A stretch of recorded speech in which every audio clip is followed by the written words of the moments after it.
Oi gente, tudo bem? Bom, estamos aqui para mais um vídeo e no vídeo de hoje eu queria tratar de uma questão impossível de ser respondida. Que questão é essa? Ora, quando vocês vão escolher um livro, vocês param para se perguntar, vocês têm uma certa exigência? Eu vou ler agora um romance. Não, eu vou ler um livro acadêmico. Não, agora eu vou ler um livro que virou filme ou um livro...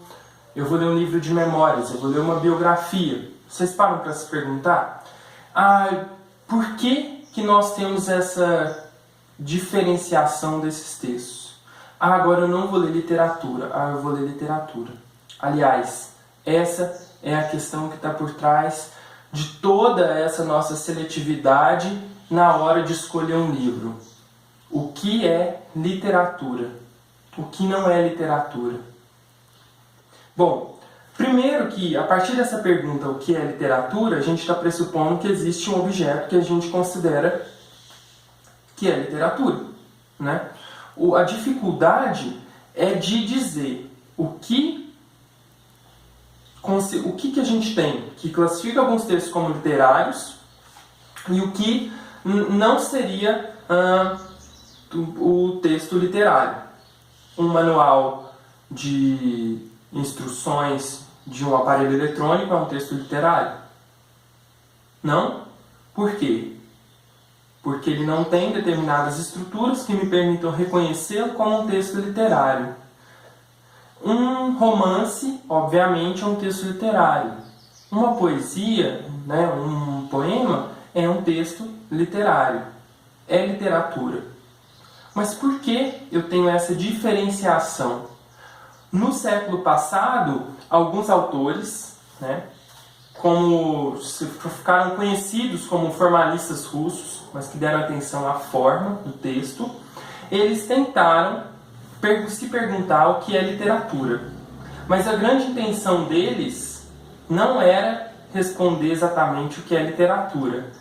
Quando eles pensaram o que era literatura e tentaram criar uma teoria da literatura, eles pensaram principalmente em alguma substância, algum tipo de estrutura específica, que me fizesse reconhecer um texto como literário e outro como não literário. Então, para eles, principalmente no início da teoria, eles vão considerar que um texto literário é aquele que tem determinadas estruturas que são desvios da linguagem comum. Quando você encontra alguém no ponto de ônibus, e a pessoa está lá esperando um ônibus, você pergunta para ela: você não sabe que os motoristas de ônibus estão em greve? Você não chega para ela assim: você que está aí como uma árvore, quase plantando raízes neste ponto, sabendo que a chuva não vem. Você não chega fazendo uma fala desse tipo, né? Então você, de alguma forma, se fizesse isso, você romperia com a norma, com o que é esperado de se fazer nessa atividade de comunicação. Os textos literários, então, eles têm esses procedimentos que rompem com a norma. O grande problema de pensar assim é que os formalistas russos aplicaram um método de análise de poesia para textos em prosa. Então, algumas narrativas, elas terão sim momentos que vai romper com a expectativa e vão ter momentos que não vão romper, né? Essa ideia de que alguma coisa vai te causar estranheza, ela tem problemas também, porque qualquer tipo de texto, como por exemplo um discurso político, um ensaio filosófico, ou mesmo uma propaganda, pode ter a linguagem trabalhada de tal modo que se desvie da norma. E nem por isso esses tipos de textos serão considerados literatura. Então, a literariedade, essa literariedade, na verdade, que eles buscavam, através só da noção de desvio da norma, ela não funciona. Aliás, a própria noção de função, eles estabelecem depois, ela tenta dar conta dessa variedade. Entretanto, ela só coloca mais lenha na fogueira. O que seria a noção de função? Alguns elementos, procedimentos textuais, que seriam considerados como teriam uma função ou ativa ou uma função que seria uma função dominante ou uma função auxiliar. E essas funções iam variar ao longo do tempo. O que seria isso? Algum procedimento que hoje a gente considera como literário, talvez no passado não fosse considerado como literário, não é mesmo? A gente sabe que hoje a gente considera um conjunto de textos como literários, mas alguma coisa que a gente hoje considera como literatura pode não ser considerado como literatura, né? Você considera que Paulo Coelho é literatura hoje, ou você considera que não é literatura?